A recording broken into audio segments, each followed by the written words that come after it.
Bonjour à tous, nous allons passer ces 2 heures ensemble et nous sommes sur Sud Radio en compagnie de Ariane Calvo. Vous connaissez peut-être cette phrase, nul ne guérit jamais tout à fait de son enfance. C'est d'ailleurs une très belle chanson de Jean Ferrat, je crois. Et oui, nous avons tous des blessures d'enfance et c'est sans doute dans le domaine amoureux qu'elles vont le plus entraver notre bonheur. Même si, bien sûr, dans tous les domaines, les blessures d'enfance vont se réactiver. Et par peur de souffrir, eh bien, peut-être qu'on va éviter de s'engager. Et c'est ce que je vous propose qu'on voit plus spécifiquement aujourd'hui avec Ariane Calvo, qui a beaucoup écrit justement sur les blessures d'enfance et qui va peut-être pouvoir vous aider à voir plus clair en vous, parce que je crois que c'est déjà important de reconnaître quelle est notre blessure. Alors, si vous ne parvenez pas à être heureux en amour, peut-être que c'est à cause d'une blessure d'enfance, donc venez en parler avec nous. Et puis, si c'est votre partenaire qui est peut-être très vite fâché, qui réagit à la moindre remarque, c'est sans doute aussi à cause de sa blessure d'enfance. Et si vous avez envie de mieux le comprendre et puis de mieux savoir comment gérer justement ces petites sautes d'humeur, eh bien, venez en parler. Et pour ça, il faut nous appeler au 0826 300 300. Bonjour Ariane Calvo, merci d'être avec nous. Bonjour Brigitte. Vous êtes psychologue et vous avez notamment écrit L'autonomie émotionnelle aux éditions Robert Laffont. Dans ce livre, vous nous expliquez que c'est important de les reconnaître, nos blessures, et puis de les guérir, enfin en tout cas de les cicatriser. Oui, exactement. En fait, ça crée une sorte de filtre de lecture du monde et en particulier des relations assez prégnant, qui nous fait percevoir les comportements des autres à notre égard de certaines façons, un peu teintées de notre blessure. Et donc, selon la profondeur de la blessure, selon notre conscience de cette blessure, on peut se retrouver dans des situations qui nous apparaissent comme très, très, très souffrantes, alors qu'elles ne le sont pas nécessairement. Et donc, c'est ça qui est intéressant à débusquer et puis à soigner tranquillement, quoi, souvent avec le temps, ce qu'on a du mal à accepter maintenant, mais... Oui, mais c'est d'abord d'accepter que peut-être l'autre ne veut pas nous faire du mal, mais qu'en revanche, il touche là où on a mal. Oui, et que c'est notre perception qui accuse l'autre de quelque chose qui est déjà en nous, en fait. Et ça, c'est vraiment la première, je dirais, la première étape indispensable, parce que bon, on peut être avec un partenaire toxique qui fait tout pour nous humilier ou nous détruire, bien sûr. Mais souvent, non. C'est juste parce que on manque d'estime de soi, on a peur d'être abandonné, de le perdre. Enfin, c'est très souvent nos peurs, effectivement, qui sont le fruit de ces blessures-là. Et on se trompe souvent sur l'intention de l'autre à notre égard. L'autre est aussi très souvent un enfant blessé, par ailleurs, et donc il se débat lui-même avec ses propres blessures dont il nous accuse. Ce qui nous fait pas du bien non plus. Donc c'est dans cette danse, en fait, des blessures de l'un et de l'autre qu'on peut intervenir pour mettre un peu de conscience et un peu de douceur par le travail sur soi, le questionnement. Et puis la guérison. Moi, j'aime bien dire qu'en effet, c'est la relation amoureuse qui évidemment va nous toucher le plus parce que on est d'abord on a des sentiments, donc on est plus vulnérable, bien sûr. Et puis ensuite, on est quand même un peu en huis clos avec son partenaire. C'est vrai, et puis c'est extrêmement important en fait pour chacun d'entre nous. Je crois qu'il n'y a pas grand-chose de plus important. Très souvent, tout le reste passe après. Donc c'est là où ça vient nous solliciter le plus fort. Et alors, ce qu'il faut bien dire aussi, c'est que on peut très bien, être dans une relation et puis se mettre à souffrir parce que l'autre nous blesse.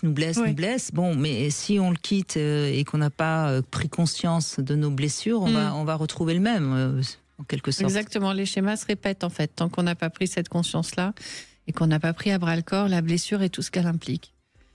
D'où la nécessité quand même tout de suite d'essayer de comprendre qu'est-ce qui se joue entre nous. Exactement.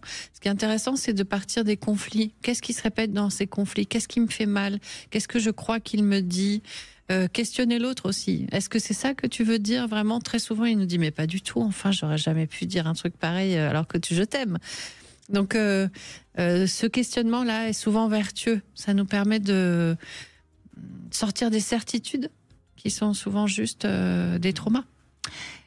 J'aime bien cette théorie qui dit que quand on se met à la place de l'autre et qu'on imagine quelque chose, par exemple, pourquoi il est en retard, il faut toujours trouver 3 explications pour être sûr de ne pas se focaliser sur une mauvaise explication. Oui, c'est intéressant. En tout cas, ça permet de tout de suite imaginer qu'il peut y avoir une autre explication que celle qu'on pense assurément être la bonne et qui très souvent est très négative. En général, oui. Oui. Et puis alors, il y a tous ceux qui, parce qu'ils ont souffert, par peur de ressouffrir, finissent par rester seuls. C'est vrai. Et là, on voit souvent d'ailleurs que c'est pas qu'ils ont envie de rester seuls, mais ils mettent en place un tel schéma que de toute façon, ils restent seuls, quoi. Et en fait, on bascule, c'est intéressant, de la peur de souffrir à la peur d'aimer. Et c'est quand on reste cristallisé ou gangréné dans cette peur d'aimer que la vraie solitude advient et on peut plus en sortir. C'est-à-dire que si le chemin de vie n'est pas un chemin de confiance, au sens général, pas seulement dans le partenaire amoureux, il n'y a plus grand-chose qui vaut la peine très rapidement. Toutes les situations sociales deviennent à risque, tout est un danger, alors que c'est en nous que ça se passe. Le monde est en nous, en fait. Et notre façon de le voir. Est-ce que justement, Ariane Calveau, je sais que vous recevez beaucoup de patients, est-ce que le fait qu'aujourd'hui on est dans une société assez anxiogène, il faut bien le dire, oui. Sans doute à cause beaucoup des médias, mais bon, ça c'est un autre débat et c'est pas le sujet de notre émission. Est-ce que le fait que le monde soit, la société actuelle soit très anxiogène, ça augmente la peur d'aimer Oui, ça la renforce effectivement. Où on a l'impression qu'il faut se méfier de tout le monde, que personne ne peut être digne de confiance.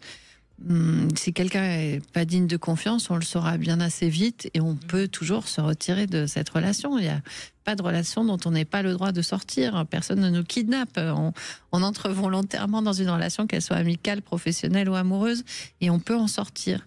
Et très souvent, je constate, en particulier chez les patientes, que la peur de ne pas pouvoir se sortir ou pas savoir se sortir d'une relation, de ne pas savoir dire non, j'arrête, par dépendance, qu'elle soit affective, financière ou autre chose, physique, fait qu'on n'entre même pas dans la relation. Oui, donc à ce moment-là, il n'y a pas de bonheur possible. Exactement. En tout cas, c'est une coupure de tous les liens et très franchement, c'est pas nécessaire.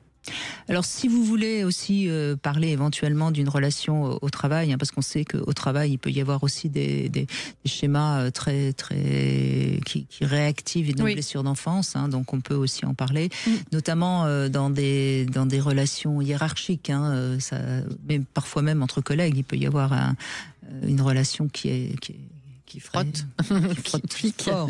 Ouais, c'est ça. Donc, on vous attend. Vous pouvez nous rejoindre sur Sud Radio 0826 300 300. À tout de suite.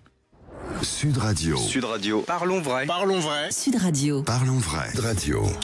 C'est en compagnie de Ariane Calveau que nous évoquons donc les blessures d'enfance qui nous empêchent parfois d'aimer ou en tout cas de nous engager dans une histoire.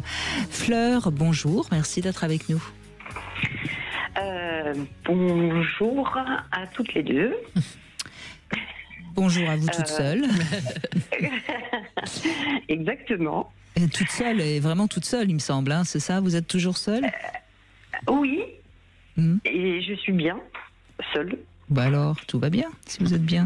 Donc tout va bien, mais en fait, à l'intérieur, j'aimerais pouvoir, avoir une relation saine et aimante.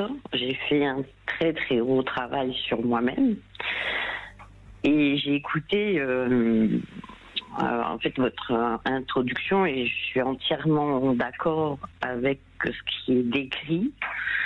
En revanche, c'est beaucoup plus complexe aujourd'hui parce que en fait, même les amis ont peur des amis.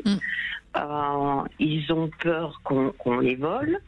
Ils ont peur qu'on leur mente. Donc, en fait, on va parfois rencontrer des personnes bien, mais qui n'ont pas, travaillé sur eux-mêmes ou leurs blessures. Certains, ce sont des blessures qu'ils ne veulent pas soigner. Et là, on sait de quoi on parle. C'est l'emprise, la perversion narcissique, comme on appelle, le trouble de la personnalité. Ça se soigne pas, voilà. Vous inquiétez pas. Et ça se soigne pas. De toute façon. Moi, j'ai essayé malgré moi, mais le médecin malgré lui, je dirais, de Molière. Et en fait, j'ai réussi à retrouver ma paix intérieure. Et en fait, je ne veux plus que personne vienne perturber ma paix intérieure. Alors, en fait, dès qu'il y a quelque chose ou quoi, j'ai remarqué aussi que certains hommes avaient du mal avec le nom. Non, ça me convient pas. Même si on reformule. J'ai écouté tout ce que vous Alors, dites. Fleur, excusez-moi, je vais vous taquiner un peu, mais je crois que c'est... allez-y, j'aime bien quand vous me taquinez. Bon, eh bien, j'y vais. Vous parlez de votre paix intérieure. Vous savez, quand on est vraiment en paix intérieure, on voit pas autour de soi que des gens qui sont capables de mentir, on est plus tolérant avec les autres. Je crois qu'il y a encore des choses chez vous qui fait que vous êtes un peu, ce que je peux certainement comprendre parce que ça vient certainement de votre propre histoire. Mais je crois qu'il y a encore chez vous une méfiance un petit peu exacerbée vis-à-vis du monde extérieur.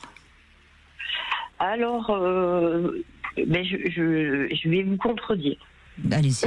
Je vais vous dire non. Absolument, allez-y. C'est vous qui parlez. Non, pas du tout. Et je vais vous dire pourquoi. Parce qu'au contraire, je suis quelqu'un qui s'étend de la main, qui est généreux. Je dirais comme un petit soleil. En fait, chaque épreuve de ma vie, j'ai toujours réussi à les surmonter. Et j'en suis fière, même si ça a été très très difficile.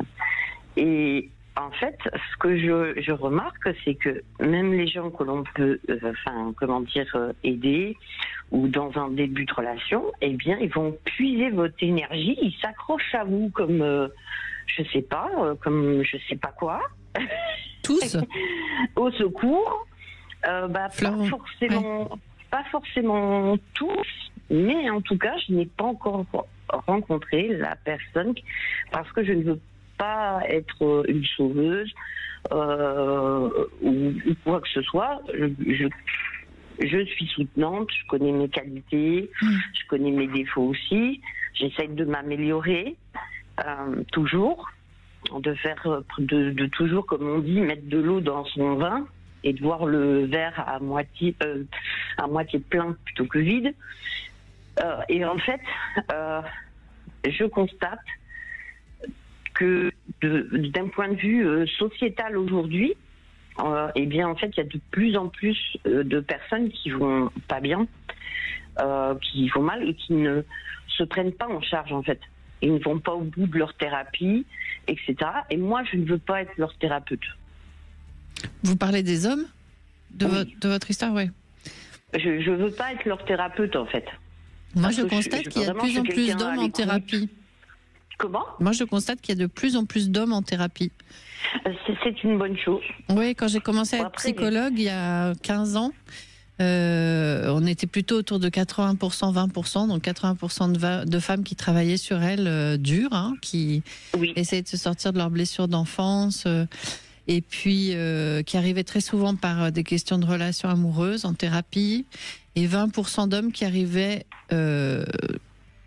tous pour des questions de travail, de burn-out principalement. Et puis, aujourd'hui, on est très très près, sinon au 50-50. À ce point-là, c'est formidable. Oui, vraiment. Il y a eu une espèce de vague là. Puis il y a une chose que j'ai remarqué, je ne sais pas si vous êtes d'accord, Ariane Calvo, il y a une chose que j'ai remarqué, c'est que quand un homme va en thérapie, en général, il veut que ça marche et il fait tout pour que ça marche. Oui. Certainement plus encore qu'une femme. Il a l'impression de ne pas avoir tout son temps et il y a une espèce de sentiment d'urgence comme ça qui fait que il se colle, et puis une capacité aussi, alors on ne va pas généraliser non plus dans le sens positif, mais quand même, j'imagine que l'esprit masculin fait qu'il y a un souci d'efficacité et de capacité à aller se coller au sujet de façon plus directe. Ils sont moins perturbés par les remarques frontales de la thérapeute, on peut aller les chercher plus loin, plus vite, et on a moins besoin de prendre des pincettes. Ce qui fait que effectivement ça va plus vite. Donc j'entends ce que vous dites. Je pense que pendant très longtemps il y a une éducation très genrée qui fait qu'on a beaucoup passé de choses aux petits garçons, très peu aux petites filles, beaucoup dit oui aux petits garçons à tout ce qu'ils voulaient, beaucoup dit non aux petites filles parce qu'il fallait rien avoir le droit de demander, de désirer, d'avoir besoin, envie, tout ça. J'espère que c'est en train de bouger, mais en tout cas, je constate que les hommes ont envie de bouger. Ce qui est sûr, Ariane Calvo... Alors, il y en a certains qui font semblant de bouger. Non, mais Fleur, ce qui est certain, et Ariane Calvo vient de le dire, moi je l'entends, puisque je les écoute les hommes, et j'ai beaucoup d'autres invités qui me disent la même chose, les hommes bougent beaucoup en ce moment, beaucoup plus vite que les femmes. Mais c'est récent, c'est vrai. C'est récent, ça date de, récent, on va dire... Pas le Covid, vraiment, il y a dû avoir un avant-après. J'allais dire 5 ans, oui, absolument. Absolument. Donc, vous voyez, Fleur, soyez patiente, il bouge, donc peut-être que vous allez en rencontrer un qui a bougé. Je suis patiente. Je suis vraiment devenue patiente, mais en fait, j'étais déjà patiente auparavant, mais dans la mauvaise direction. Oui. Et je me suis remis dans ma propre direction, c'est-à-dire de justement refuser tout ce qui était mauvais pour moi, tout simplement. Au fur et à mesure du temps, c'est pas tout de suite qu'on se rend compte, mais si la personne ne travaille pas sur elle-même, etc., je ne peux pas non plus aller mal moi pour la personne. Parce que quand je tiens à quelqu'un ou que j'aime quelqu'un, je l'aime complètement. Oui, et vous pouvez laisser une chance à l'autre de progresser. Voilà. J'ai des valeurs. C'est-à-dire qu'il ne faut pas tomber dans le syndrome du sauveur, évidemment. Bon, exactement. Eh bien, écoutez, soyez patiente, Fleur. Merci de ce témoignage. Et puis, comme on parlait des hommes, on va parler de la fête des pères, Ariane Calvo. Et c'est vrai aussi que les hommes deviennent de meilleurs pères, semble-t-il, également. Donc, la fête des pères, vous le savez, c'est dimanche. Donc, on va la fêter sur Sud Radio, bien sûr, et en vous offrant un bracelet personnalisé de la collection Lettres, le vent à la française.com. Voilà. Donc, vous pouvez nous appeler pour recevoir ce bracelet au 0826 300 300. À tout de suite. Avec Ariane Calvo, aujourd'hui, nous parlons des blessures d'enfance et notamment celles qui nous empêchent de s'engager en amour. Venez apporter votre témoignage au 0826 300 300. Vous voulez parler à Brigitte Lahaie? 0826 300 300. Brigitte Lahaie, Sud Radio, le Love Conseil. Eh bien, on va revenir sur Internet, puisqu'on parle des gens qui ont du mal à s'engager. Est-ce que Internet est un bon moyen de rencontrer quelqu'un ? Alors d'abord, moi, je voudrais rappeler qu'Internet, c'est à l'image de la vie, et on trouvera ce qu'on a envie de trouver. Oui, probablement, c'est déjà effectivement. Important de rappeler ce petit concept. Et donc, on peut tomber sur quelqu'un de bien qui correspond à nos attentes, mais on peut aussi rencontrer des séducteurs, des manipulateurs, des âmes perdues, comme dans la vie, tout simplement. Et donc, il faut essayer de décoder à qui on a affaire, mais c'est comme dans la vraie vie, quoi. Voilà. Oui. Alors, il y a quand même quelques règles qu'on pourrait y donner. D'abord, prendre un soin particulier pour créer son profil. L'autre jour, je regardais sur Internet avec une amie qui s'était inscrite. Franchement, les hommes, ils mettent des photos. Parfois, on se dit, mais ils ont réfléchi. Tout à fait. Vous êtes d'accord ? J'ai fait le même exercice, ouais. Bon, bref, plus vous mettez une photo à votre avantage, mais en même temps qui soit quand même vous, pas de 20 ans plus jeune. Ouais, alors j'allais dire le plus sincère possible quand même, et dans l'image et dans ce qu'on raconte de soi. Ça peut être déjà intéressant. Bah oui, sinon, au moment de la rencontre, il va déjà y avoir des illusions terribles. Et puis ensuite, de se rencontrer assez rapidement, parce que les échanges virtuels vont laisser beaucoup de place à l'imaginaire. Et c'est vrai que dans le domaine affectif, l'imaginaire va galopant, et ça nous éloigne de la réalité. Du coup, quand on rencontre l'autre, la réalité nous saute aux yeux et ça va pas du tout. Oui, tout à fait. Voilà. Une fois ces deux précautions essentielles qui sont prises, oui, Internet, c'est un moyen de faire des rencontres. Bien sûr, il n'y a pas ce côté de l'imprévu. C'est vrai que les gens qui rêvent de rencontrer l'âme sœur n'aiment pas du tout Internet. Mais si vous êtes dans un lieu très isolé, si vous ne rencontrez pas grand monde sur votre lieu de travail, c'est quand même un bon moyen de gagner du temps pour rencontrer. Ou si vous êtes très timide et que vous avez du mal à aller au-devant des gens. Absolument. Ou si vous n'avez plus du tout envie d'aller passer des soirées chez des amis parce que c'est fatigant après une journée de travail. Bref. Donc, moi, je dis encore une fois, j'entends beaucoup de gens qui se sont rencontrés sur Internet et qui forment des couples qui vont bien. Tout à fait. Donc, arrêtons de diaboliser Internet, quoi. Je suis d'accord. On continue avec Carole qui nous a rejoint. Bonjour, Carole. Oui, bonjour. Merci d'être avec nous, Carole. Bonjour. Donc, Bonjour. Vous voulez parler de vos parents qui vous ont un peu marqué parce que c'était une relation un peu complexe, un père infidèle, c'est ça? Ouais, alors un père infidèle avec une maman alcoolique.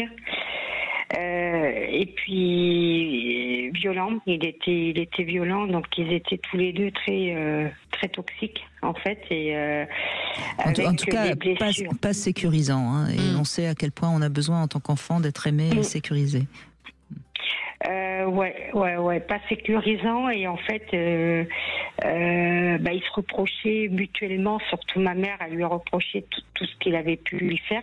Donc nous on était bombardés de ça toute la journée, de tous ses reproches et de tout ce qu'il avait pu faire et de ses maladresses, de ses et on entendait ça toute la journée, et puis tout était malsain en fait, même quand ils ont fait construire. Moi je suis la dernière de 4 enfants, ils ont fait construire, et j'ai toujours entendu dire que j'avais été conçue pour les aider à payer la maison, et c'est vrai que tout au long de mon parcours j'ai eu souvent des problèmes d'argent.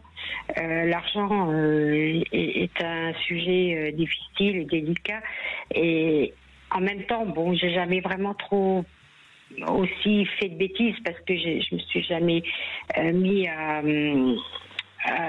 faire des achats. Mais pour vous, vos problèmes d'argent viendraient de ce que vous avez ressenti en tant qu'enfant avec vos parents?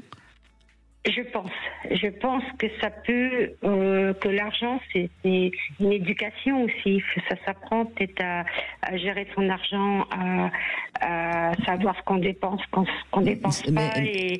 C'est-à-dire, parce que c'est important que vous puissiez dire comment vous avez, interprété ça. Est-ce que vos parents avaient des difficultés financières et en parlaient beaucoup Oui. Énormément, des soucis d'argent. Donc c'était une atmosphère globalement insécurisante, en fait, non seulement en raison de la violence et des addictions, mais aussi les difficultés financières. En fait, c'est comme si l'insécurité était sur tous les plans. Voilà, c'est ça. C'est ça.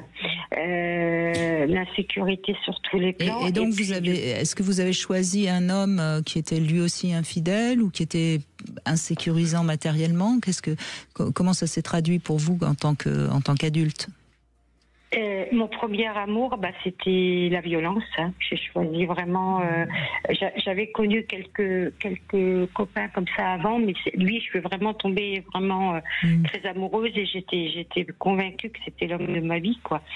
À 16 ans, et c'était quand je suis partie au foyer en fait, et puis quand je suis partie vivre avec lui, le foyer a essayé de me retenir, et puis parce que eux ils savaient très bien, ils savaient mieux que moi, et puis je suis partie avec lui, et après ça a été beaucoup de violence, et ce qui est paradoxal, c'est que dans cette violence, c'est mon père qui est venu me sauver, quoi. C'est lui qui est venu me rechercher avec mon frère, sans me laisser le choix et me dire il faut que tu repartes.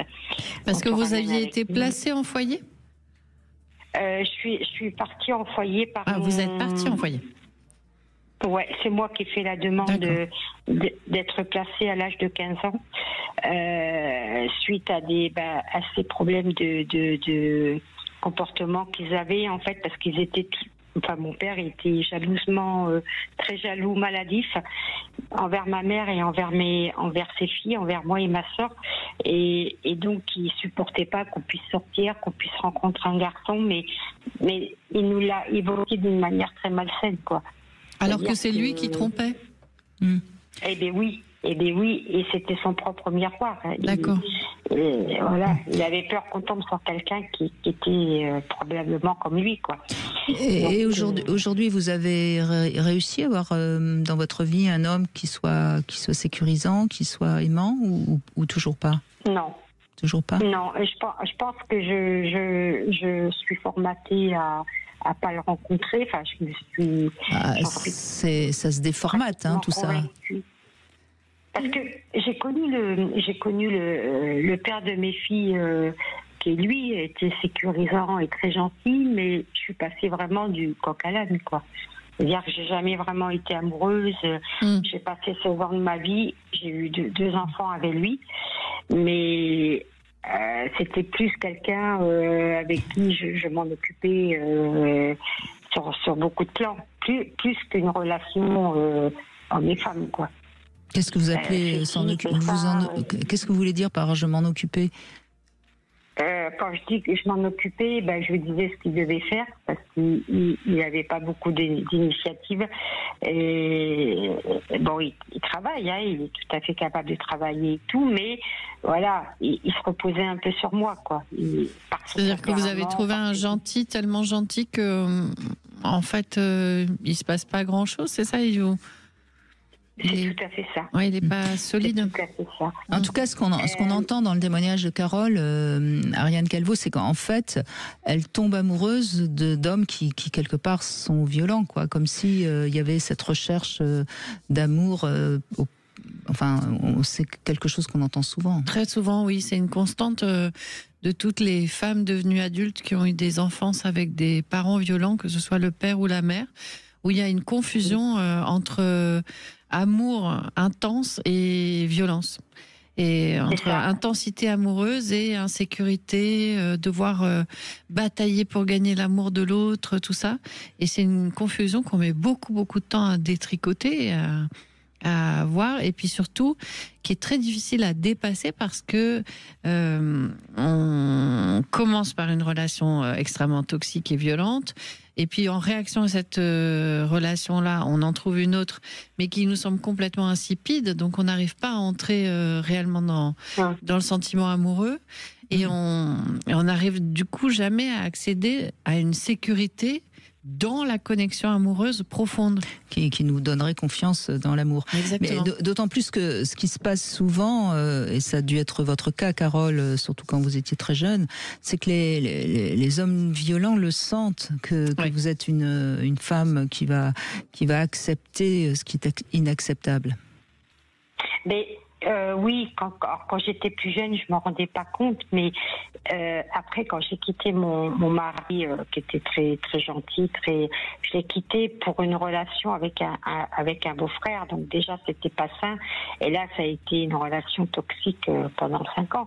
Donc c'était tout à fait le personnage qui a vu, je pense qu'il a dû voir mes faiblesses, il a dû voir ils ressentent bien, hein, les prédateurs évidemment trouvent leur proie, hein, c'est toujours le même problème. Mais vous n'êtes pas formaté à vie, Carole. Encore une fois, il faut que vous entendiez ça, vous pouvez avancer. Hein. C'est compliqué, c'est long, c'est douloureux, mais c'est faisable. Et puis ça demande de tenir à ce que l'on souhaite profondément trouver. C'est-à-dire de ne pas prendre ou choisir quelqu'un parce que jamais on aura ce que l'on voudrait vraiment. Ça demande un peu de patience et d'exigence avec soi, avec l'autre. Je crois que ça vaut la peine. Après, j'ai vu dans certaines rencontres, j'ai pu être en demande. On demande aussi de choses que l'autre ne peut pas me donner ou qu'il n'a pas à me donner. Donc j'ai eu ces périodes à être en demande et des fois je me posais des questions parce que ma fille qui était un peu dans la formation, dans cette formation, m'expliquait, me disait mais non, c'est à toi, c'est pas à lui de faire ça, c'est à toi de le faire. Et pour moi j'avais un côté quand même où l'homme doit donner, où l'homme doit faire parce que et là je me suis vraiment posé des questions et du coup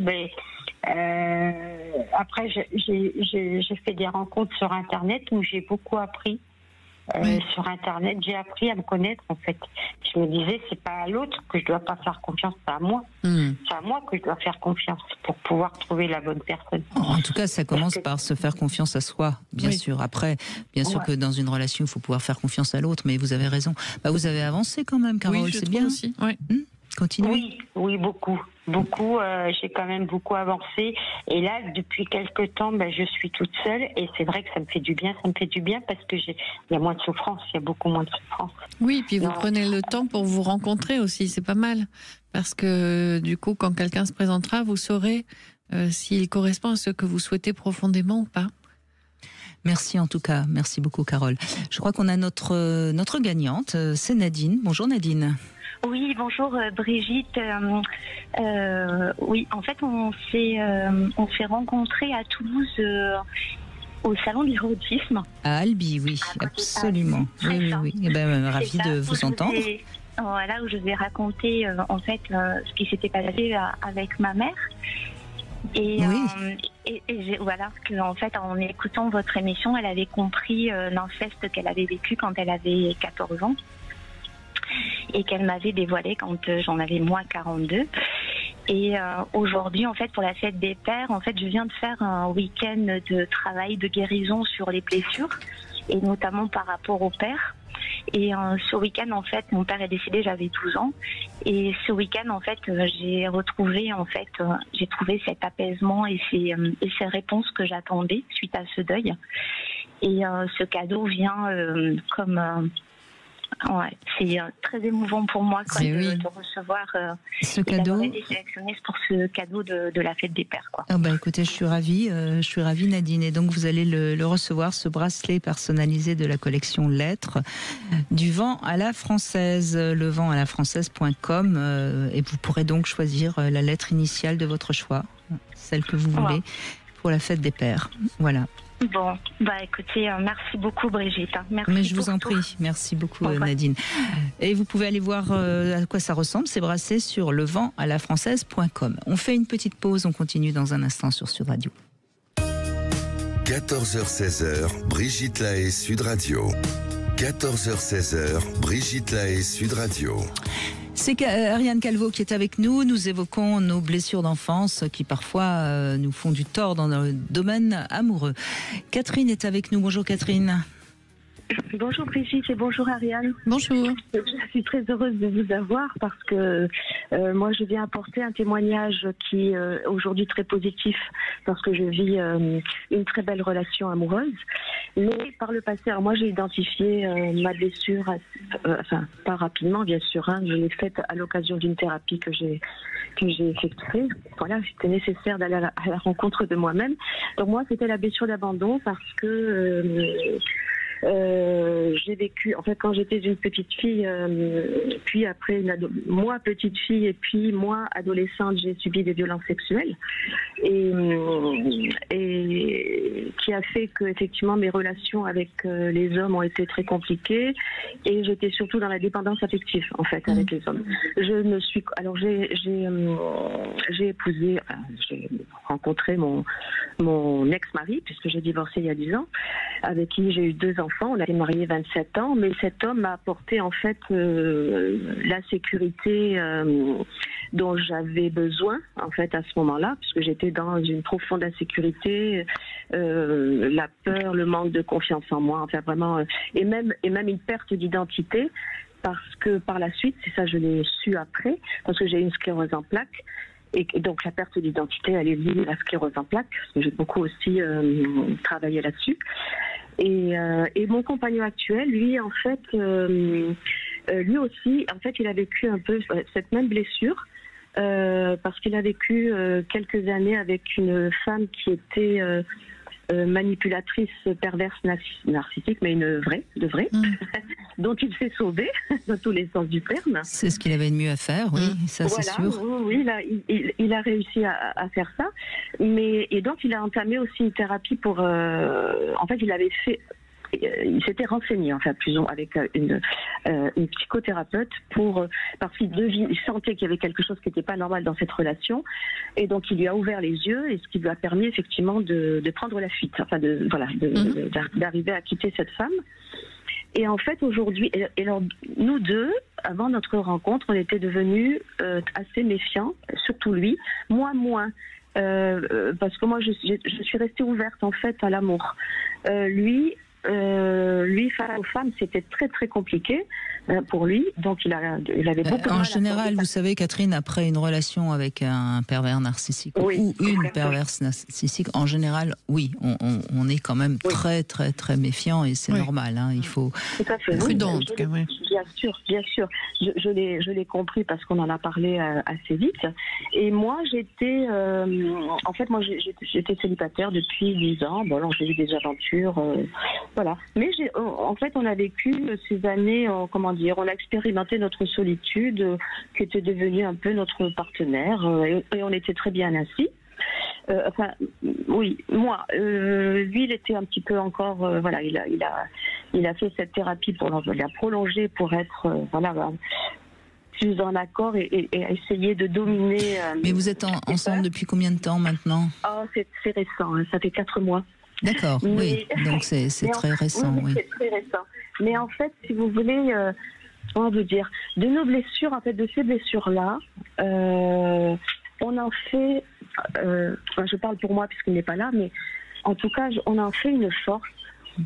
Non, mais en tout cas, ce que vous semblez dire, et ça c'est important, et ça laisse à penser qu'en effet la relation risque d'être tout à fait pérenne, c'est que vous pouvez vous parler et vous montrer vos vulnérabilités sans que l'autre en profite, et vous n'avez pas peur de parler de ce qui peut être douloureux pour vous.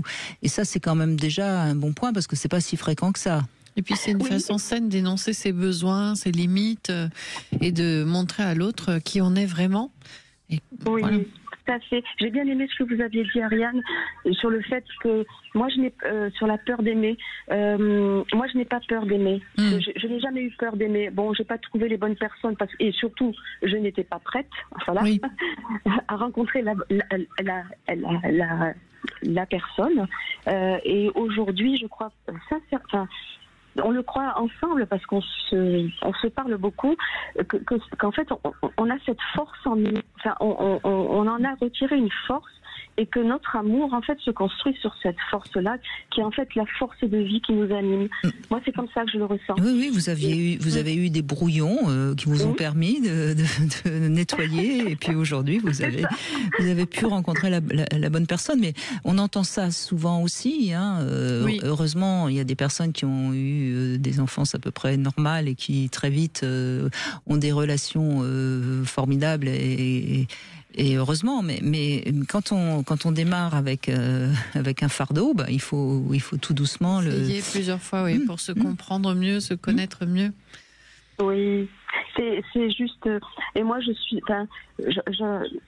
heureuse. Je suis une femme heureuse. Oui, je suis dans la plénitude de ma vie. J'ai 62 ans et je pense que j'accède aujourd'hui à ma, comment dire, à une nouvelle vie, je ne sais pas comment le dire, à ma vie de femme. C'est-à-dire que cette vie de femme que je n'ai pas eue jusqu'à maintenant, épanouie. Mais est-ce qu'on pourrait pas dire finalement, Catherine, et je crois que ça va parler peut-être à pas mal de monde, est-ce qu'on pourrait pas dire qu'aujourd'hui, vous avez compris que la relation amoureuse, c'est du plus, et que c'est d'abord parce qu'on est bien avec soi-même qu'on va pouvoir faire une vraie rencontre, et c'est du plus. Voilà, c'est pas là pour pallier nos blessures. Exactement, c'est exactement ça. En fait, quand on est aligné à sa vie, qu'on a compris à peu près qui on était, parce que je crois que les blessures dont j'ai souffert, donc que j'ai vécues auparavant, elles sont comment dire, pensées, un PAN. Il y a les cicatrices mais les cicatrices resteront, mais ce n'est pas grave parce que je les ai comprises. Oui, voilà, et ça permet de passer du besoin de l'autre, c'est-à-dire le besoin de l'autre pour me réparer, pour compenser, pour remplir, etc., à j'aimerais rencontrer quelqu'un. Mais j'aimerais rencontrer quelqu'un, ça veut dire que si je le rencontre pas, c'est pas grave, parce que moi je tiens debout toute seule et je suis heureuse par moi-même, quoi. C'est exactement ça, en fait. Voilà, je crois que donc quand on a appris, quand on c'est un long parcours, puisque ça a été un long parcours et chacun a son parcours avec ce qu'il trimballe comme casserole. Mais en même temps, je crois qu'il faut être acteur de tout ça, en fait. Il faut en être acteur pour pouvoir reconnaître, en fait, tout ce qu'il a, toutes ces émotions, toutes ces choses qui n'ont jamais été exprimées, arriver à les exprimer, les reconnaître, les exprimer, afin qu'elles nous affectent moins. Ou plus du tout d'ailleurs. Oui. Et même du tout. Oui, alors plus du tout, faut pas rêver non plus, Catherine. Je crois qu'une relation affective, forcément, de temps en temps, ça coince, ça grince un peu, mais si on est avec quelqu'un avec qui on peut vraiment communiquer, comme vous avez l'air de pouvoir le faire, c'est pas grave.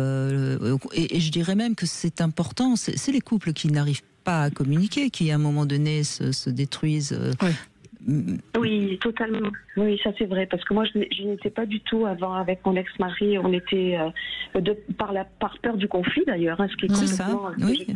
Oui, par peur du conflit, et puis de dévoiler des choses. Non, je n'y vais pas. J'ai surtout pas envie d'y aller. En fait. Et aujourd'hui, c'est totalement l'inverse. Mon formateur en thérapie de couple, il disait toujours la peur de conflit ne peut créer que la séparation. C'est intéressant. Effectivement. Évidemment, parce que si on ne se dit pas les choses et si on ne règle pas les problèmes, ça crée petit à petit des rancœurs, ça crée toute une obligatoirement. Et la seule issue très vite, est de se séparer. Ou alors on reste ensemble en ne se parlant plus ou en se détestant. Ce que je me disais tout à l'heure en entendant Catherine, c'était de me dire, mais toutes ces femmes dans les générations au-dessus de nous qui n'ont pas eu d'autre choix que de rester avec le premier parce que ça se faisait pas, parce que c'était un inimaginable divorce, et qui n'ont pas du tout eu l'opportunité du coup de pouvoir vivre plusieurs relations jusqu'à se rencontrer vraiment et comprendre vraiment de quoi elles ont besoin. Quel dommage, quoi. Oui, je suis bien d'accord. Oui, dans mon histoire familiale, c'était ça, la lignée féminine, c'est du côté de ma mère. Oui, c'était exactement ça. Oui, parce que les femmes d'abord se retrouvaient enceintes, elles avaient 2, 3, 4, 5, parfois même 6, 8 enfants, pas de moyens de subvenir à leurs besoins, donc de toute façon, elles n'avaient que le choix de rester. Alors en même temps, il y avait beaucoup de mortalité aussi bien auprès des femmes qu'auprès des hommes avec les guerres, etc., etc. Et à la limite, quand elles devenaient veuves, elles étaient contentes. Oui. C'est triste. C'est horrible. Oui, c'est horrible à dire, mais c'est une réalité. Donc, apprécions la chance qu'on a aujourd'hui et faisons quelque chose pour justement être libre et heureuse, et comme vous l'avez fait. Bravo, Catherine. Merci beaucoup. Merci à vous deux, en tout cas. Merci pour cette belle émission. Merci, Catherine. Et c'est vrai, Ariane Calvo, c'est compliqué quand on a 20 ans. On ne sait pas qui on est, on ne sait pas ce qu'on veut, on ne connaît pas nos désirs. Bon, donc parfois on tombe sur le bon dès le premier coup et on entend des couples qui se sont connus à 20 ans et qui sont encore très très solides. Mais c'est pas. Mais même ces couples-là, très souvent, on se rend compte en parlant avec eux qu'il y a plusieurs couples dans le même couple. C'est-à-dire qu'ils ont réussi à se réinventer, à se recomposer. Exactement. Oui, c'est vrai. Et c'est ça qui compte aussi. Un couple, ça évolue. Je crois vraiment. Et il faut évoluer en même temps, de la même manière. Donc c'est pour ça que c'est pas toujours si simple.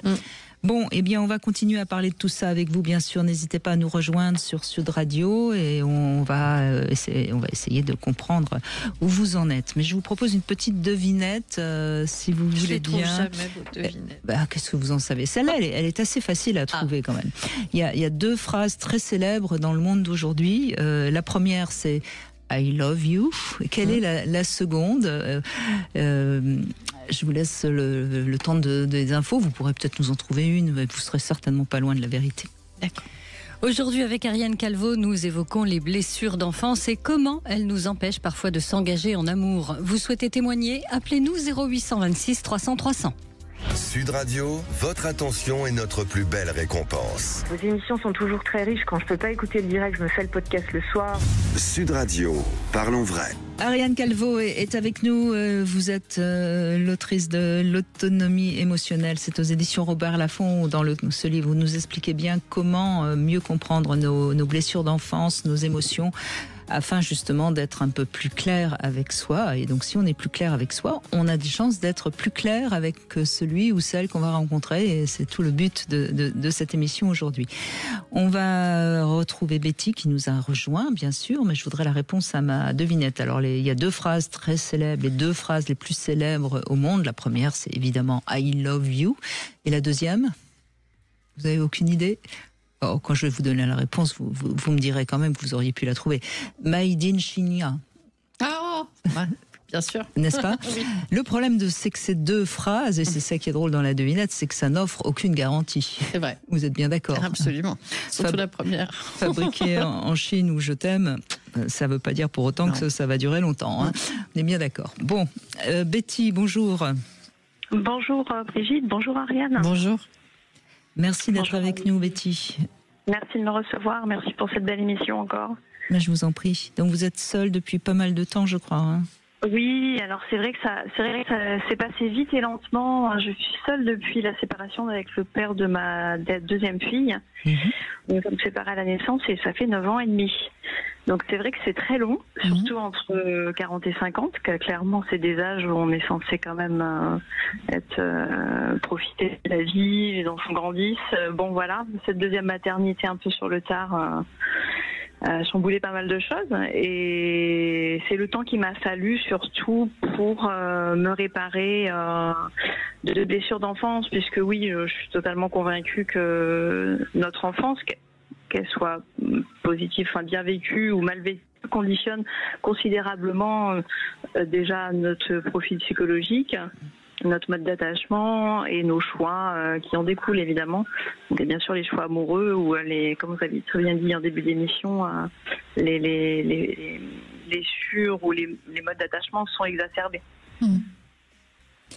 Et donc vous avez travaillé pendant ces 9 ans visiblement, c'est ça, oui. Alors j'ai fait 8 ans de psychanalyse. En fait, j'aimerais quand même rebondir sur tout ce qui s'est dit jusqu'à présent et puis apporter aussi mon témoignage personnel, qui reste ce qu'il est, mais peut-être certaines auditrices ou auditeurs mais bien sûr, c'est important. Mais bon, aujourd'hui je vais très bien. C'est vrai que j'ai eu une enfance qui n'a pas été facile, avec des parents qui n'ont pas su montrer leur amour, pas mal de violences physiques, psychologiques, dénigrements et autres. Et ce qui m'a sauvée, c'est d'être élevée par mes grands-parents, qui étaient formidables. Donc déjà, c'était quand même un étayage, on va dire, un peu plus sain. Mais malgré ça, effectivement, le rapport aux parents a fait que j'avais une très mauvaise estime de moi-même, qui m'a permis de faire des très mauvais choix amoureux. Donc 2 très mauvais choix, donc catastrophiques, clairement. Sur le moment évidemment dont j'ai beaucoup souffert, mais c'est pas tellement la souffrance et le manque d'amour qui a été difficile en fait. Ça a été quand j'ai mesuré ce côté répétitif des schémas. Je pensais que j'étais la seule responsable de tous ces échecs en fait, en quelque sorte.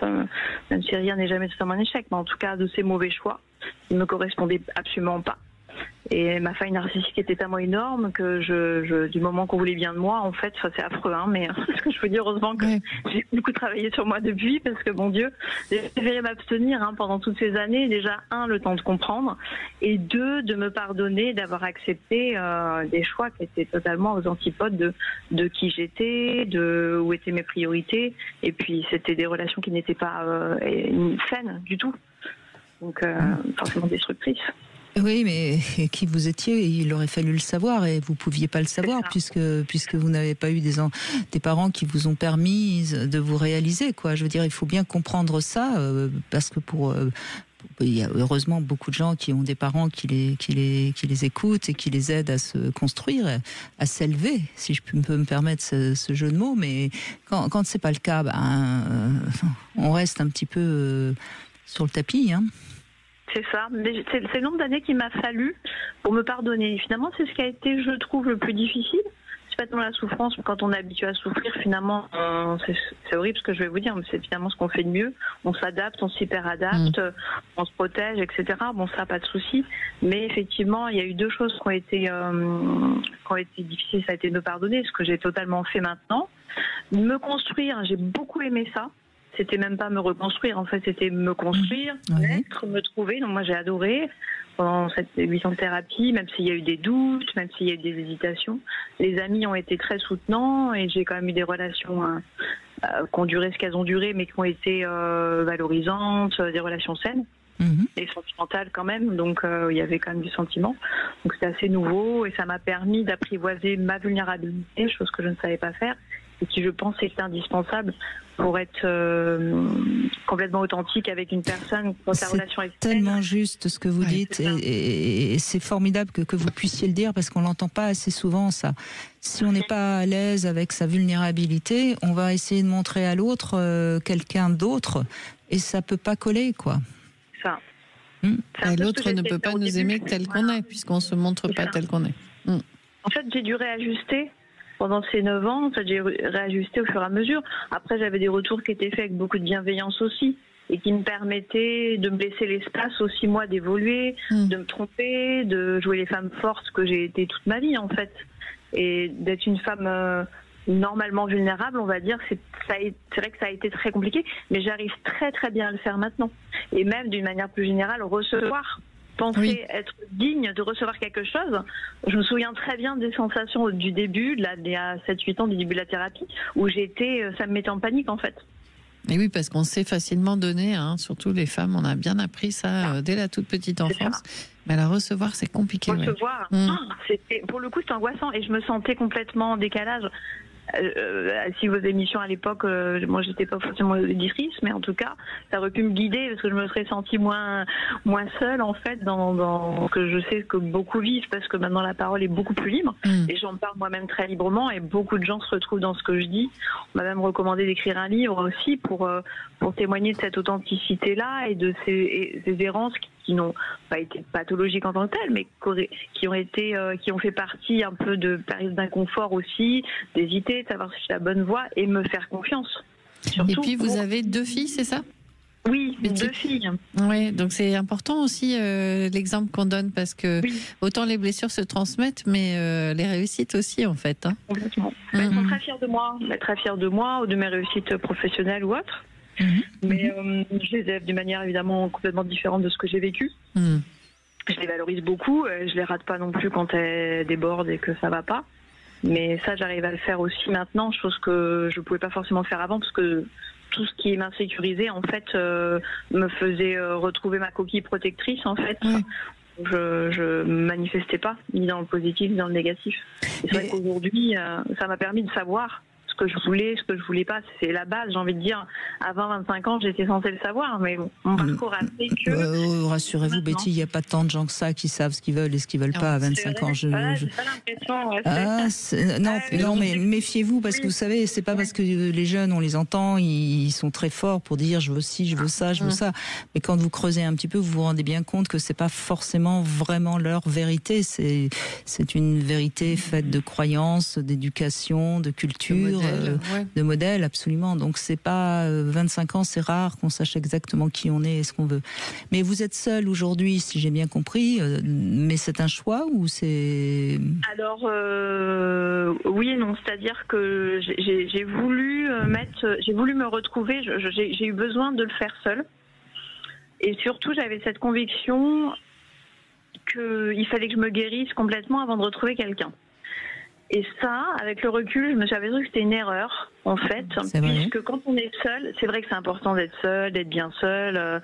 Voilà, j'ai adoré être célibataire. C'est un peu grisant, même un peu cette toute puissance qu'on peut avoir dans cet épanouissement que compte beaucoup la société. Donc je me suis pris un peu le boomerang. À un moment donné, on m'a renvoyé, bon, ça fait 8 ans, ça fait 7 ans, ça fait 8 ans, tu vas peut-être te mettre à quelqu'un.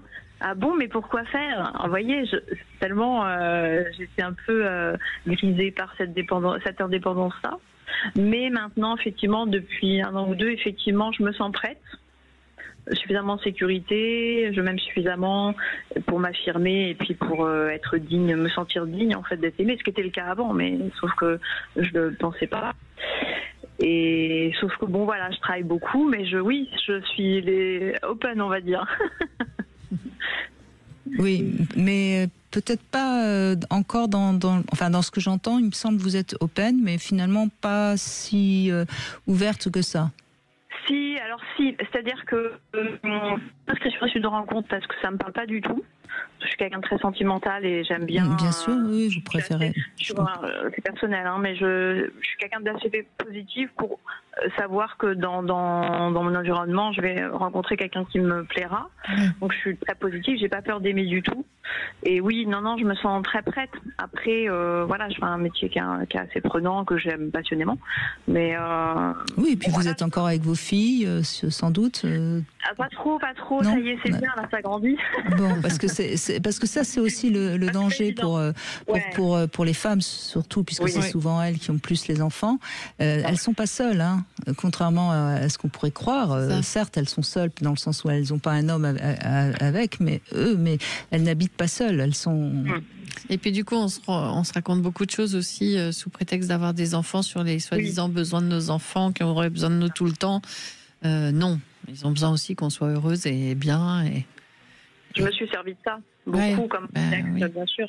C'était confortable, pas sortir de ma zone de confort, etc. Mais je sais que là, si je devais rencontrer quelqu'un avec qui ça maturait vraiment, je me précipiterais pas ni rien.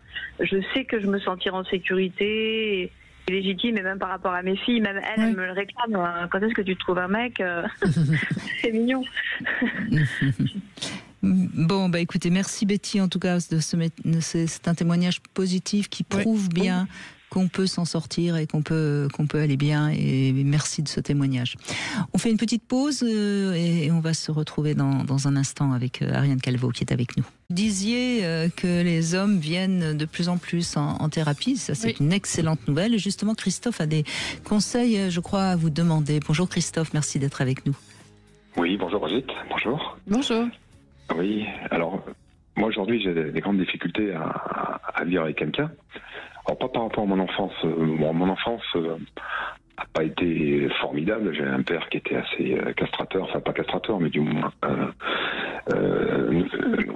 me trouvait très médiocre. Il me faisait savoir humiliant, médiocre. Oui. Il me disait que j'étais mauvais à tout. Oui, c'est en effet très humiliant. Oui, c'était assez régulier. Et c'est vrai, jusqu'à mes 30 ans, je ne me trouvais pas d'une grande utilité et assez peu efficace. Donc, comme je voulais m'éclater dans le travail, mais voilà, j'avais grand doute sur mes capacités. Je pense que c'était en partie à cause de lui. Mais après, au niveau amoureusement, j'ai eu des gros soucis. J'ai rencontré la mère de ma fille qui a aujourd'hui 27 ans. J'avais rencontré à 28 ans. Et puis on a fait un enfant très vite, qui s'appelle Odessa. Et j'ai découvert son alcoolisme pendant sa grossesse. Donc ça a été pour moi une trahison terrible. Et puis je me suis retrouvé avec toute la responsabilité que ça pouvait représenter. Et ça, j'ai vécu comme ça pendant... j'ai tenu 2 ans. Et puis à un moment donné, il y avait la crise alcoolique de trop qui a mis en danger ma fille. Et là, j'ai décidé de vivre seul. Et vous avez eu la garde de votre fille ? Oui. J'avais un ami avocat qui m'a fortement conseillé parce que ma fille avait 2 ans à l'époque. Bien sûr. Elle était toute petite. Elle était toute petite, j'ai changé encore ses couches, tout ça. Alors, ce qui a été bénéfique, c'est que je me suis senti d'une grande utilité. Que par rapport à l'humiliation que m'avait provoqué mon père, je me suis senti d'une grande utilité, et puis plutôt d'une efficacité assez redoutable, parce que tous mes amis et mon voisinage me disaient que ce que je faisais, c'était fort. On vous a enfin admiré parce que vous étiez un père modèle, en quelque sorte, oui. Tout à fait. J'ai une voisine qui avait relevé des témoignages justement pour la garde de ma fille. Et là, j'ai vu que le voisinage, finalement, s'intéressait beaucoup à moi. Et me faisait des compliments sur la manière de gérer ma fille. Donc ça a été du coup valorisant. J'ai vécu un célibat pendant 5-6 ans. Et ensuite, j'ai rencontré ma deuxième amie. On a fait un enfant tard. J'avais 42 ans, elle en avait 40. Et à partir de là, tout se passait bien. Ça faisait 4 ans qu'on était ensemble, j'avais un peu réfléchi, j'avais pas fait comme la première fois.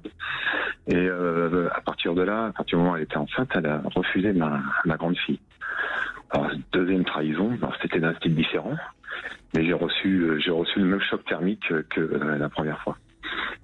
C'est intéressant parce que ça veut dire quand même que 2 fois, vous choisissez d'une manière certainement inconsciente, hein, évidemment, mais une mère qui n'est pas très digne d'être la mère de vos enfants.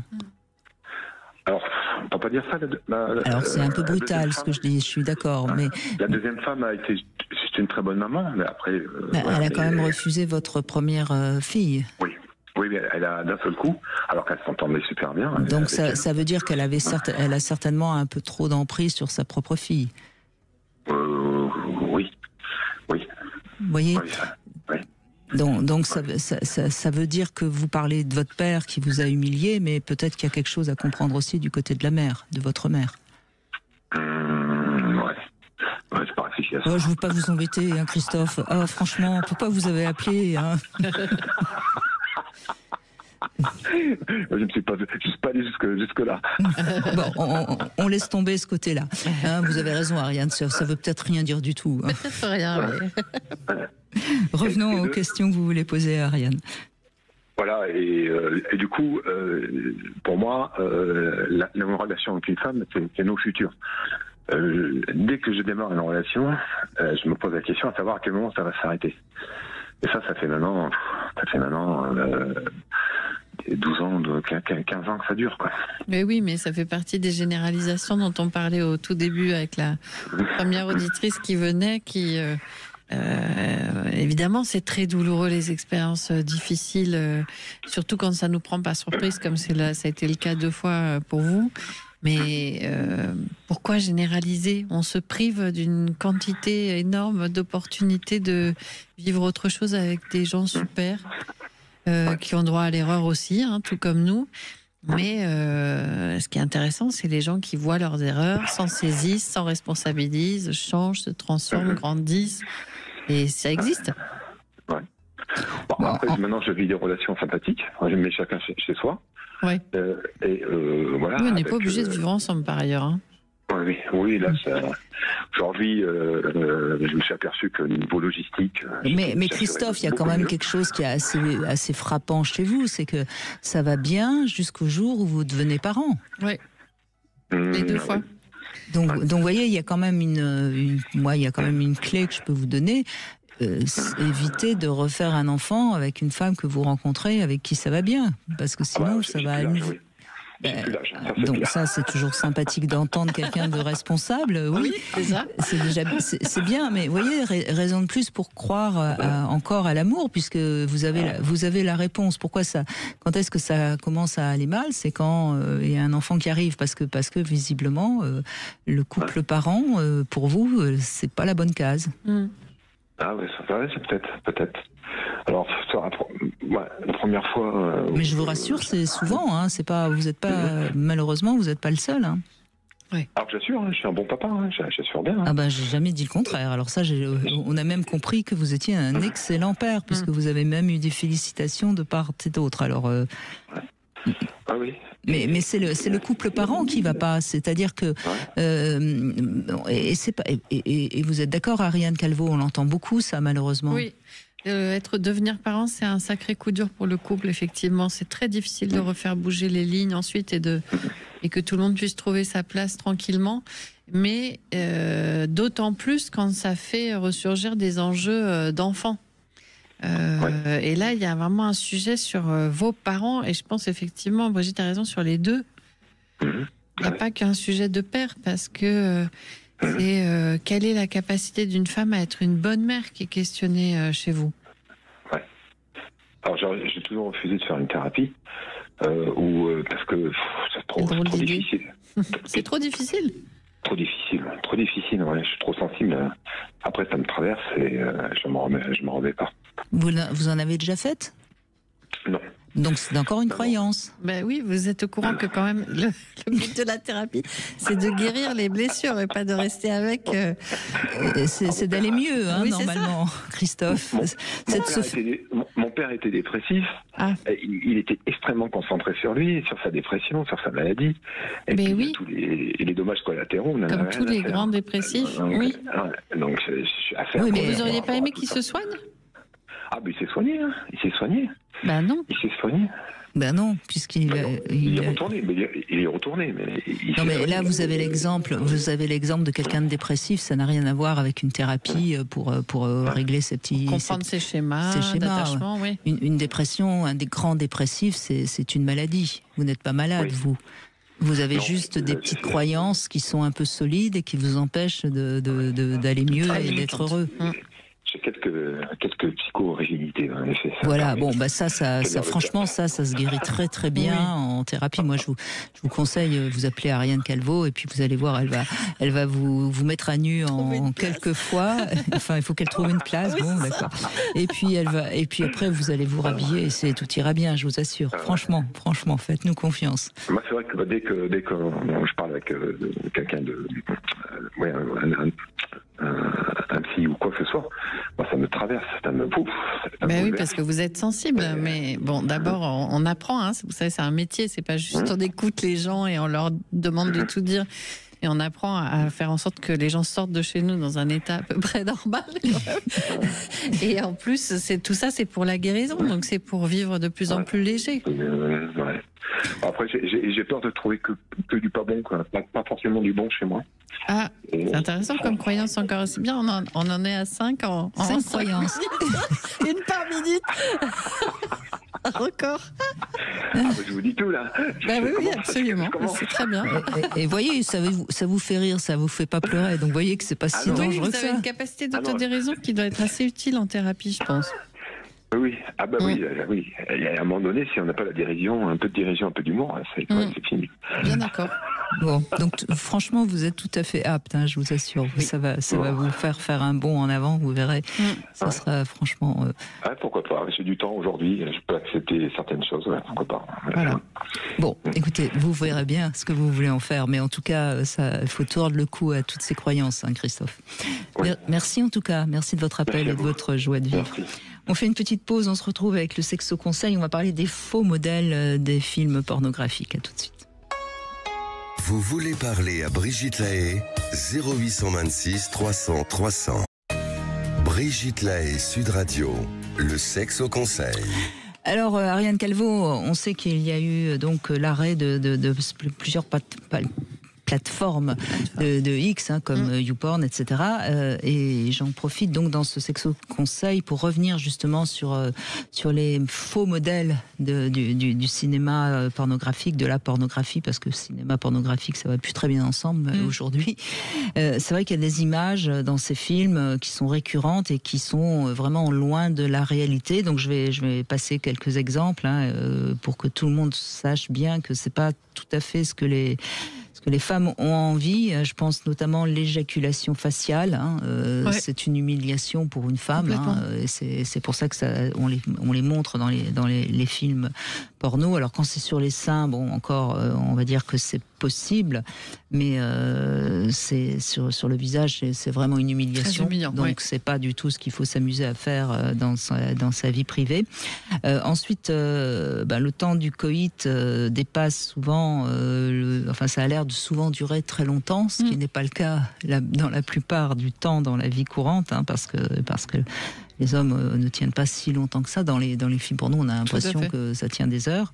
Et les cunnilingus sont finalement plutôt assez rares, ce qui n'est pas le cas. On sait que la plupart du temps, le cunnilingus est indispensable pour que la femme ait un orgasme. Hein. Ensuite, il y a pratiquement systématiquement une sodomie. Et d'après les enquêtes sur la sexualité des Français, c'est plutôt une fois sur 20 à chaque fois. Hein. Tout à fait. Bon. Ensuite, dans les films, les femmes se masturbent beaucoup plus que dans la réalité. Elles gémissent et elles crient beaucoup plus que dans la réalité. Et alors surtout, et ça je crois que c'est vraiment une idée reçue à laquelle il faut tordre le cou, souvent dans les films les deux partenaires prétendent jouir en même temps, ouais, ce qui est absolument très très rare dans la vie privée, quoi. Oui, et puis ça peut s'organiser, mais alors j'ai jamais vu vraiment l'intérêt du truc, parce que pourquoi pas faire autrement, enfin chacun son rythme, quoi. Oui, surtout du moment qu'on s'assure que tout le monde à la fin a eu ce qu'il voulait. Oui, et surtout qu'on sait que au moment de l'orgasme, de toute façon, on est seul. Hein. Oui, tout à fait. Généralement, on peut même pas garder les yeux ouverts. Donc de toute façon, c'est un peu du cinéma, quoi. Oui. Voilà, donc c'est bien de temps en temps hein, de se rappeler que tout ça, c'est pas la vraie vie. Et puis voilà. Patrick est avec nous. Bonjour Patrick. Bonjour Brigitte et bonjour à votre invitée Anne Calveau. Bonjour. Merci d'être avec nous. Vous avez reçu ce masturbateur de la marque Satisfyer, masturbateur chauffant et vibrant, Men Heart Vibration, qu'on trouve sur le site concordelove.fr. Alors, c'est un engin assez design, assez joli. Hein. Après, vous allez nous dire... Ça ressemble à une enceinte Bluetooth, je trouve. Oui, c'est vrai, une petite enceinte Bluetooth. Et après, vous allez nous dire ce que vous en pensez, Patrick. Voilà. Il cache bien son jeu et en effet, l'aspect extérieur est assez neutre. Oui. Il ne ressemble pas tout à fait, vu un peu de loin, à l'usage qu'on doit en faire. Donc, moi, je ne suis pas un habitué de ce type d'ustensile. Donc là, c'était une découverte. Et je dois dire que c'était plutôt intéressant. Ça marche, ça fonctionne. Et ça a eu un effet sur moi. À ceci près qu'il faut, à mon sens, peut-être avoir une certaine accoutumance à l'usage, puisque je dirais que moi, quand je me fais plaisir tout seul, c'est aussi une connexion à mon imaginaire. Et donc, quand je me connais bien, voilà, comme c'est assez... je ne pense pas à ce que je fais, entre guillemets, physiquement, mais je peux me concentrer sur ce que j'ai dans ma tête. Là, comme il fait du bruit... C'est ce que j'étais en train de remarquer, oui, il fait un peu de bruit. Il vibre. Eh bien, d'un seul coup, je suis un peu perturbé dans cet exercice-là, donc je suis plus concentré sur l'effet physique que sur mon imaginaire. Donc c'est ça qui est déstabilisant par rapport à mon usage personnel. Mais il fonctionne et j'étais agréablement surpris, je ne pensais pas que ça allait fonctionner. Tout simplement, quand j'ai essayé, je me suis dit comment ça marche, comment ça va fonctionner, comment... Et c'est justement la question qu'on se posait quand on l'a découvert avant l'émission, Patrick, c'est les vibrations justement sur le pénis. On se posait la question, est-ce que c'est agréable Alors oui, c'est agréable. Et ben voilà, donc il faut qu'on se mette à vibrer maintenant. Voilà, c'est très très ennuyeux. J'étais en train de réfléchir. La personne qui trouvera comment faire vibrer les femmes est riche, quoi. Je pense que si nous les hommes on était dans cette position, on se poserait aussi la question. On doit vibrer puisque les jouets intimes des femmes souvent vibrent eux aussi. Donc je pense que la vibration c'est une façon de pouvoir déclencher des vous me rassurez, Patrick. Voilà. Pas besoin. Et d'ailleurs, je dirais, oui, c'est le seul bémol du jeu, c'est que je ne vois pas trop son intérêt dans un couple. Autant qu'un jeu féminin, je l'ai déjà joué avec ma compagne, autant sur ce jeu-là, je vois pas trop en quoi ça serait rigolo, parce que malgré tout, c'est sans commune mesure. C'est solitaire, oui, bien sûr. Oui, exactement, et assez personnel. Et donc oui, ça fonctionne sur un sexe pas encore en érection d'ailleurs, ou en érection, les deux fonctionnent et ça peut faire venir le plaisir. Je pense que c'est un excellent exercice ou une excellente chose à faire pour quelqu'un qui aurait des problèmes d'éjaculation précoce. Ah oui. Vous pensez? Oui, parce que justement, ça vient assez progressivement. C'est pas ultra intense comme sensation, donc c'est ce que je craignais un peu. En disant si ça vibre un peu, etc. Comment réagir ou qu'est-ce que? Eh ben non, c'est assez progressif et justement, ça oblige à être même très progressif. Je viens moins vite au plaisir avec cet objet-là que mes propres moyens. Donc, je pense que pour quelqu'un qui a du mal à se retenir, ça peut être une façon d'explorer son intimité avec ce jouet-là. Moi, je l'ai utilisé, je dirais, avec et sans lubrifiant. Je préfère avec lubrifiant. Il se nettoie très facilement, il est waterproof, donc ça c'est très. Et alors, question, ça se nettoie facilement? Oui. D'accord. C'est parce qu'on sait essentiellement quand on le voit arriver, mais comme il est waterproof, on peut vraiment. On le fout dans l'eau. Et comme la surface est bonne, ça ne retient rien, donc c'est formidable. Écoutez, vous l'avez bien vendu, comme on dit. Et quelle note vous lui donnez sur 10? Je donne un 8 sur 10. C'est une très bonne aussi. Et avec le seul bémol, je dirais, c'est presque la notice, où il n'y en a pas, où c'est écrit tellement petit qu'on c'est un test sur la vision. Pour la vision, plutôt que... et surtout, aucune explication de jeu avec. C'est vraiment, attention, ça peut brûler, attention, ne pas mettre, etc. Mais pas du tout, même les différents... Mais il n'y a jamais de mode d'emploi, c'est étonnant. Hein. C'est étonnant, c'est qu'il n'y ait pas le côté ludique. Ouais. Et je dirais même pour des personnes qui découvrent, ça peut être sympa d'avancer un peu sur des pratiques. Moi, je l'ai utilisé et j'ai pas eu besoin d'aller... Ça peut se tester tout seul. Mais ça serait une aide sympathique à avoir, ne serait-ce que par un QR code ou autre chose, et d'avoir potentiellement un guide. Et il y a aussi une fonction chauffante, mais celle-là, je l'ai pas trop ressenti, puis ça me disait rien non plus de chauffer trop, donc je l'ai pas trop utilisé. Bon, eh bien, écoutez, merci en tout cas, Patrick, de l'avoir testé. Ce masturbateur chauffant Men Health Vibration, vous le retrouvez sur le concordelove.fr. Et je rappelle que si vous êtes avec le code promo Sud Radio 15, vous avez 15% de réduction. Donc n'hésitez pas, allez-y, et vous pourrez peut-être vous faire du bien. Et puis celui-là, je vais pouvoir le faire gagner à quelqu'un qui participe à l'émission. Donc vous inscrivez sur sudradio.fr et vous dites que vous avez envie de recevoir le jouet et que vous intervenez dans l'émission que vous voulez, évidemment. On continue avec Christian qui nous rejoint. Bonjour, merci d'être avec nous, Christian.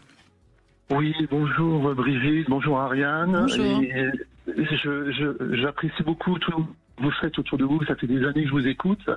Je n'ai jamais eu le courage d'appeler. La semaine dernière, je crois que c'était Hugues qui vous avait appelé. Donc aujourd'hui, ça va être la journée des premières. Je ne veux pas être trop long. Comme je disais au Standard Nice, je suis perdu actuellement. Donc la semaine dernière, je voulais intervenir sur la virilité. Sur les problèmes éventuellement d'érection, mais j'en ai pas vraiment parce que je pense que le plus bel aphrodisiaque c'est sa partenaire, c'est de pouvoir faire monter le plaisir. Je suis très partageur et j'apporte beaucoup d'importance au plaisir de ma compagne. Mais donc pour parler maintenant du sujet d'aujourd'hui, j'ai perdu mon père maintenant ça fait 35 ans. J'avais 25 ans, j'étais officier, je venais de finir les EOR et je l'ai vu partir en 1 an et demi. Et puis 2 jours avant son décès, il me dit « Occupe-toi bien de maman, occupe-toi bien de ta petite sœur ». 5 ans après, j'ai rencontré une femme dont je suis tombé fou amoureux. Et quand elle est venue chez moi, elle m'a dit « Quoi, tu vis encore chez ta maman ?» Donc ça a été le déclic. Je me suis débrouillé pour m'acheter un appartement. Et 1 an après, j'ai rencontré la future mère de mes filles. Je lui ai fait 3 belles filles. Tout ça, donc ça c'était en 96. J'ai fait 3 belles filles qui sont magnifiques. Et quand j'ai eu la dernière, Eva, c'était 3 césariennes. Comme Christophe, je donnais des biberons. Elle voulait pas allaiter. Et j'avais un boulot de responsable informatique, beaucoup de pression, des fortes responsabilités, des tensions. Une directrice financière qui voulait que ce soit un de mes collaborateurs qui ait le poste. Pendant 7 ans, j'ai dû lutter pour ne pas craquer. J'ai été arrêté par le médecin du travail parce que je subissais des pressions anormales. Donc j'ai pris des traitements, psychiatres et compagnie, et je me suis dit je veux arrêter les traitements. Le nouveau directeur m'a dit je compte sur vous, et puis bon, quelques mois après ils m'ont licencié en m'ayant tendu un piège. De toute façon, c'était impossible puisqu'il voulait que ce soit un de mes collaborateurs qui ait le poste.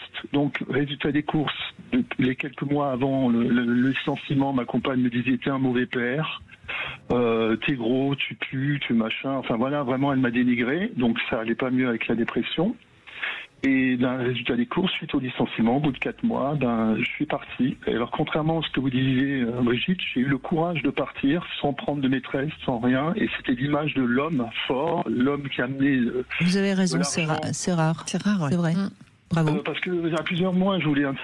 C'est vrai que je parle trop, mais donc là maintenant... Ben non, mais vous êtes là pour parler, Christian. Donc, soyez à l'aise. Si vous voulez, Brigitte, je suis quelqu'un de brillant, de fort. Quand j'ai fait l'école d'officier, c'est une école de la rigueur. Avant d'être un bon chef, il faut être un très bon exécutant. Et j'ai une des plus belles expériences de management de ma vie. Quand j'ai encadré des gars de Marseille, j'avais un accent alsacien, bon ça s'entend peut-être.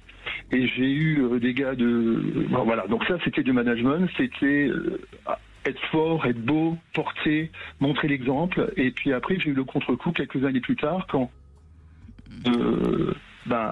oui, mais vous savez, Christian, dans la vie, on rencontre tous des échecs, des moments difficiles, et ce qui fait qu'on est solide, c'est pas forcément parce qu'on est fort. Vous voyez, c'est toute la nuance. Et je crois que vous avez ressenti ça comme des échecs, et c'est juste des difficultés de la vie qu'on rencontre tous. Et vous n'y êtes pas pour grand chose quand vous avez quelqu'un qui veut vous virer. C'est pas. On peut virer parce que vous avez les yeux bleus, puis on peut sortir n'importe quel prétexte fallacieux. Oui. Par la suite, le monde est violent. Oui, j'ai exercé d'autres postes responsabilités. J'ai remonté une équipe de 15 personnes et à la fin, j'ai dit je bosserai avec vous. Nouveau, une femme directrice financière parce qu'elle ne respectait pas l'humain, parce que il y avait que le financier qui comptait. Et donc, résultat des cours, je traîne ça quand vous allez à l'embauche aussi. Malheureusement, il faut pas dire la vérité. Il faut pas dire que j'étais avec un tel. Donc, si vous voulez, ça fait peur de voir des hommes qui ont qui sont empathiques, qui défendent leurs collaborateurs. Et dans les relations amicales, je suis quelqu'un d'enthousiaste, je chante, je m'éclate, je danse, j'attire les regards. Donc, j'ai un côté brillant. Mais à l'intérieur, je suis quelqu'un. Alors, j'ai une ancienne copine qui m'a dit oui, mais t'es très fragile, je suis très sensible. Et donc le vrai Christian qui oui, mais c'est pas la même chose. On n'est pas fragile parce qu'on est sensible. Les êtres humains sont sensibles. Il faut qu'on arrive à intégrer tout ça. Mais c'est pas féminin. Les êtres humains sont sensibles. C'est juste qu'il y a des générations et des générations et des générations d'hommes qui ont été dressés, parce qu'il n'y a pas d'autre mot, à se couper de leur sensibilité. Mais on est tous sensibles. Et il faut qu'on intègre impérativement cette donnée. Donc là, de toute façon, il n'y a pas de souci. Donc moi, dès ma plus tendre enfance, j'ai été sensibilisé sur l'importance de faire des études, de bien réussir, parce que mon père n'avait pas eu cette chance. Donc moi, j'ai pas eu de problème. J'ai eu que des félicitations. J'ai eu que des très bons résultats. Et la première chose. Non mais Christian, je me permets. Mais Christian, tu vas trouver un boulot. Christian. Oui, ok. Vous avez été un bon petit soldat. Bravo. Voilà, maintenant, qui vous êtes et qu'est-ce que vous avez envie d'être et qu'est-ce que vous avez envie de faire vous? Parce que vous voyez, moi j'entends la directive de votre père que vous avez respectée et c'est tout à votre honneur, évidemment. Mais il y a un moment, j'entends aussi que vous vous êtes occupé de vos filles, que vous avez et que vous faites ce que vous pouvez. Mais aujourd'hui, vous pouvez peut-être, vous êtes à un âge où vous pouvez peut-être commencer à vivre vraiment pour vous, pour vos valeurs, et peut-être comprendre aussi parce que c'est le moment maintenant. Parce que la sensibilité, c'est l'émotionnel, mais dans l'émotionnel, il y a aussi la joie. Hein. C'est être sensible, c'est aussi être capable de grande joie. Ariane, Brigitte, vous me tendez la... parce qu'en réalité, j'ai fait plaisir à mon père et j'ai réalisé quand j'ai écouté le début de l'émission, j'ai fait ça pour faire plaisir à mon père. Quand j'ai quitté la mère de mes filles, la plus petite, elle avait 4 ans, elle est artiste, elle va faire sa carrière. Elles sont grandes maintenant, mes filles. Et maintenant, pour vivre pour moi-même, j'ai envie de vivre de ma passion qui est la musique.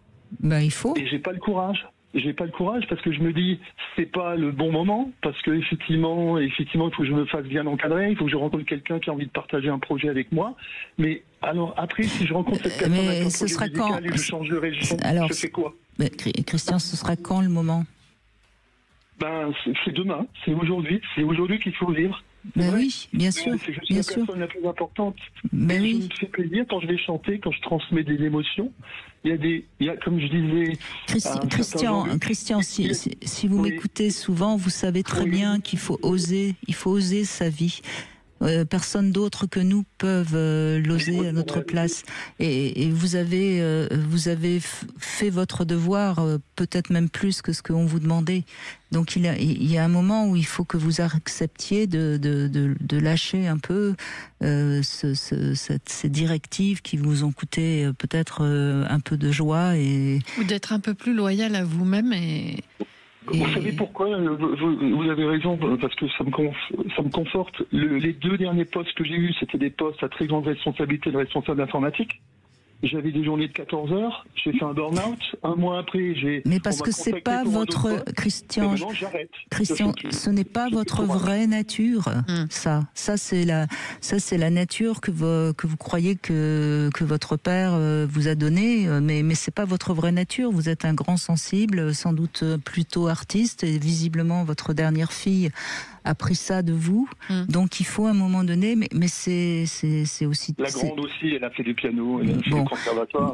Donc vous voyez bien que vous avez transmis des belles choses. Hein. Donc osez vous faire... Il faut les vivre maintenant. Osez vous faire confiance. Ce sera peut-être même beaucoup plus dur que ce que vous imaginez. C'est peut-être plus dur d'être artiste que chef d'entreprise. Mais faites-vous ce cadeau-là parce que les années passent et qu'on n'a qu'une vie. Mais par contre, vous voyez, le doute que j'ai, et c'est ça ce qui me fait peur, c'est si je rencontre quelqu'un, si je dois partager des émotions, la personne qui me rencontrera, qui partagera peut-être un beau moment, elle aura été attirée par le côté artiste, le côté ou alors le côté fric que ça peut apporter, et pas par la personne que je suis au fond de moi-même.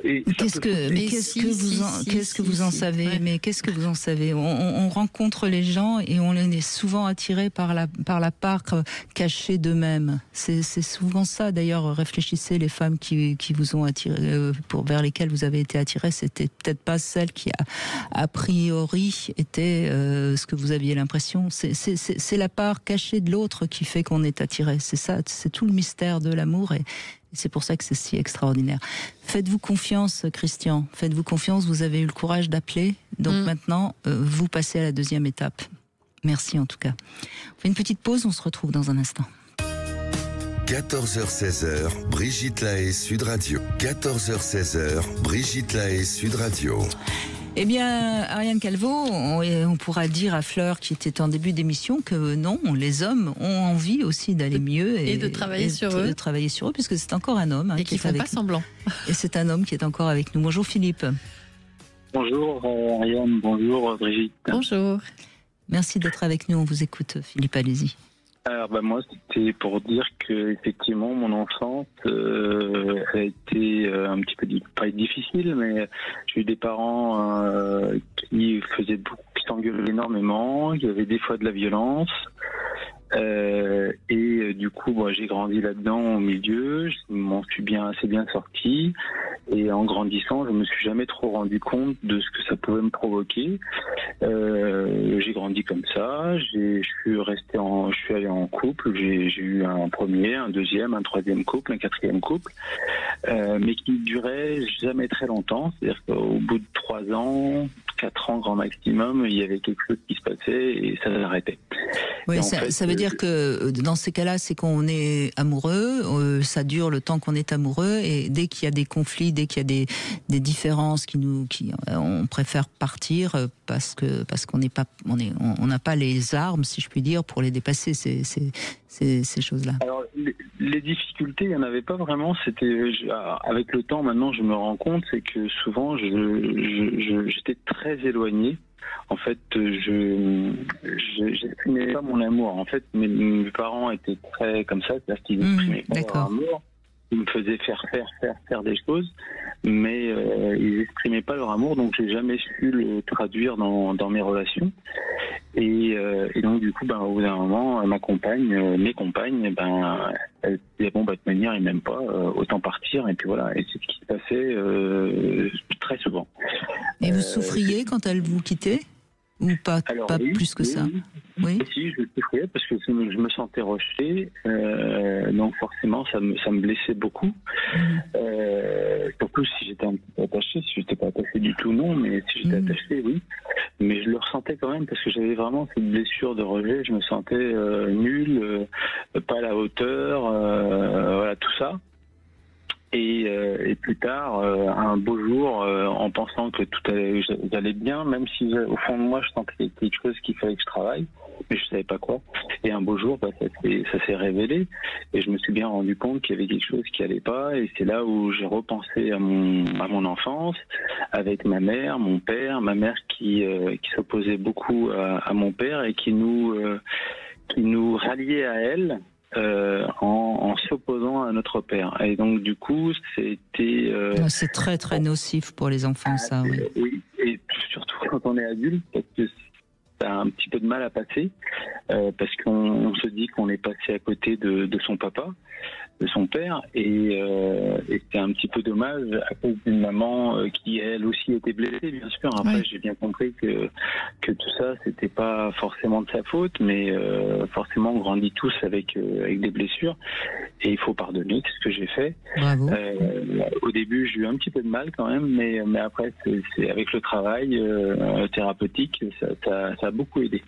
Et donc du coup, les relations, je m'en suis rendu compte aussi de cet effet-là où je suis pas assez en lien avec ma compagne, et du coup, forcément, à un moment donné, elle a l'impression que je suis pas là, quoi. Oui. Et ailleurs, je suis en train de faire comme si elle n'arrivait pas à sentir vraiment, à percevoir votre amour. Voilà, c'est ça. Je le traduisais sur d'autres. Sur ce qu'on m'a appris, être aidant, être... Oui, c'est ça. Ça s'appelle service rendu dans les 5 langages de l'amour. Vous êtes familier avec ce concept? Oui. C'est ça. Et moi, c'est énormément ça. Énormément ça. Et donc du coup, maintenant, je me suis rendu compte de tout ça un petit peu. J'y travaille encore, parce que ça se fait pas comme ça en 5 minutes. Mais c'est bien de se rendre compte de ça, et en même temps, c'est très perturbant parce que on se dit, mais est-ce que je vais m'en sortir? Est-ce que je vais pas m'en sortir? Vous savez, Philippe, c'est ce qu'on dit souvent. Hein, la première chose, c'est déjà de prendre conscience de pourquoi. Vous avez déjà bien avancé. Vous avez pris conscience de ce qui n'allait pas. Vous avez pris conscience de pourquoi vous fonctionnez comme ça. Donc, soyez confiants. Hein. Normalement, vous arriverez facilement à la 3e étape, avec peut-être du temps, mais on a toute la vie. Hein. On a toute la vie pour aller mieux. En tout cas, merci, parce que c'est agréable de terminer par un témoignage d'homme qui avance. Hein. Oui. Ça fait du bien. Voilà. Merci beaucoup, Ariane Calveau. Je rappelle votre livre L'autonomie émotionnelle aux éditions Robert Laffont. Demain, on sera avec Philippe Breneau. On va se poser la question comment on se construit dans notre sexualité. Ce sera bien intéressant aussi. Sud Radio, c'est vous qui donnez le ton. Je vous remercie d'abord de permettre à des tas de gens de s'exprimer et de leur laisser surtout le temps de développer leur discours. Sud Radio, parlons vrai.